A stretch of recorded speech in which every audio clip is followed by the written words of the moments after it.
हरियाणा के लाखों सरकारी कर्मचारी 11 फरवरी को जींद के एकलव्य स्टेडियम में पुरानी पेंशन स्कीम के लिए हुंकार भरेंगे।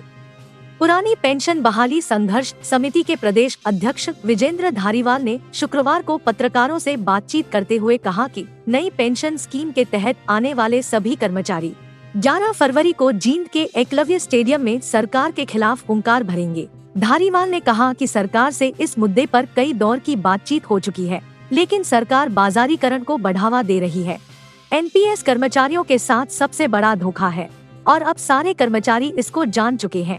धारीवाल ने कहा कि अगले लोकसभा चुनाव और विधानसभा चुनाव में कर्मचारी एनपीएस पर चोट करेंगे और ओपीएस को वोट देंगे। जो राजनीतिक दल ओपीएस को लागू करने का दावा करेगा, लाखों सरकारी कर्मचारी, उनके परिवार और रिश्तेदार उसी पार्टी को वोट करेंगे। धारीवाल ने कहा कि यदि हरियाणा की सरकार ने पुरानी पेंशन लागू नहीं किया तो हिमाचल की तरह सरकारी कर्मचारी खट्टर सरकार का तख्तापलट कर देंगे। 11 तारीख को ओपीएस संकल्प महारैली, आपने नाम से ही देख लिया होगा महारैली। आज तक यहाँ पर जितने भी राजनीतिक दलों की रैली हुई, उन सब का रिकॉर्ड तोड़ने का काम करेगी। पंचकुला एक छोर था, 19 फरवरी 2023 इन्हीं दिनों की बात है। आपने देखा होगा 70,000 से कर्मचारी अधिकारी वहाँ पहुँचा था। और इस बार तो हमने नारा दिया है कि अब की बार सहपरिवार। तो हमारे बहुत सारे कर्मचारी अधिकारी अपने सहपरिवार यहाँ पर पहुँचने का उस दिन पूरा एकलव्य स्टेडियम तो भरा ही होगा। एकलव्य स्टेडियम में राजनीतिक दल कुर्सियां लगा कर इसको भरने का काम करते हैं। बिना कुर्सियों के दरी के ऊपर बैठकर इसको भरने का काम करेंगे और जितने हमारे कर्मचारी अधिकारी अंदर होंगे उससे 3 गुना बाहर भी होंगे। जब सरकारों की मंशा सरकारी विभागों का निजीकरण करने की हुई तो उसमें सबसे बड़ा अगर रोड़ा कुछ था तो वो पुरानी पेंशन थी। सबसे पहले इसका पेंशन का ही निजीकरण किया गया 2004 में केंद्र सरकार द्वारा और 2006 में हरियाणा सरकार द्वारा। पुरानी पेंशन को खत्म कर नई बाजार आधारित नीति लागू की गई, जिसमें कर्मचारियों का पैसा और आम जनता के टैक्स पेयर का पैसा जो कि सरकार अपने खजाने से मिलाकर उसको शेयर बाजार में और बड़े पूंजीपति घरानों के पास उनके कॉरपोरेट्स में लगाने का काम करती है।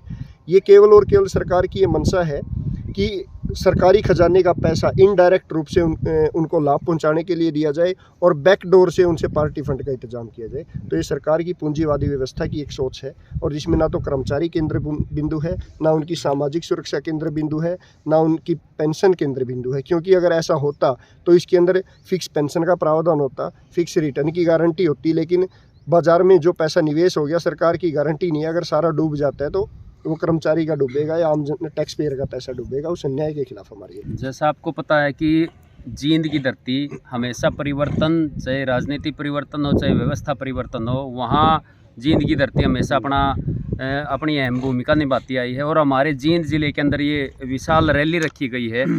हम पूरे प्रदेश भर के कर्मचारियों से, अधिकारियों से आह्वान करते हैं कि आप जो हमारा टारगेट है जो 1 लाख प्लस कर्मचारियों का, उससे भी ज़्यादा संख्या में यहाँ पहुँचिए। क्योंकि ये एक केवल कर्मचारी वर्ग की लड़ाई नहीं है, ये हमारे आम जो किसान है, मजदूर है, छोटा व्यापारी है, दुकानदार है, उनके भविष्य की भी ये लड़ाई है। जिस तरह हमारे नेता हैं, विधायक हैं, सांसद हैं, वो एक दिन की सदस्यता पर भी कई बार की पेंशन का हकदार बन जाते हैं।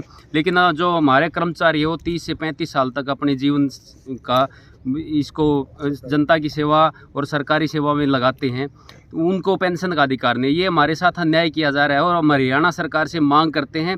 हम 2018 से लगातार धरने, प्रदर्शन, रैलियां कर चुके हैं, हम भूख हड़ताल कर चुके हैं कि हरियाणा सरकार इस पर उचित कदम उठाए। अन्यथा आप देखोगे कि जो 11 फरवरी को जो एकलव्य स्टेडियम जींद के अंदर प्रदेश के लाखों कर्मचारी पहुँचेंगे और यहाँ से हम हरियाणा सरकार को अपील के साथ साथ चेतावनी भी देना चाहते हैं कि आप पुरानी पेंशन को बहाल कीजिए, क्योंकि आपके पास अभी समय है। हम इस रैली को भी धन्यवाद रैली में परिवर्तित कर सकते हैं यदि सरकार उससे पहले कोई उचित कदम उठाती है तो। अन्यथा आने वाले जो समय में हम जो वोट फॉर ओपीएस का अभियान है उसको धरातल पर चलाते हुए इस अपने अभियान को, अपने आंदोलन को ज़मीनी स्तर तक और नीचे तक लेके जाएंगे।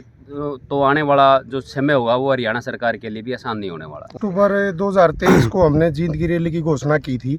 1 अक्टूबर 2023 से पेंशन बहाली संघर्ष समिति का एक कार्यकर्ता लगातार गांव दर गांव, विभाग दर विभाग हर जगह पहुंचा है और अब हमने डोर टू डोर का कार्यक्रम गांव-गांव में कर्मचारी के घर तक जाने का कार्यक्रम शुरू कर रखा है। अगर मैं जींद की बात करूं तो 10,000 से ज़्यादा से कर्मचारी जो है जींद रैली में भाग लेंगे। जींद के कर्मचारी, अगर पूरे हरियाणा की बात करी जाए तो हमारा अनुमान है कि 1 लाख से ज़्यादा कर्मचारी। पंचकुला की जो पिछली रैली हमारी थी, हमने दूसरी रैलियों का रिकॉर्ड वहाँ तोड़ा था और हमारी रैली का रिकॉर्ड हम यहाँ जींद में तोड़ने के लिए जा रहे हैं।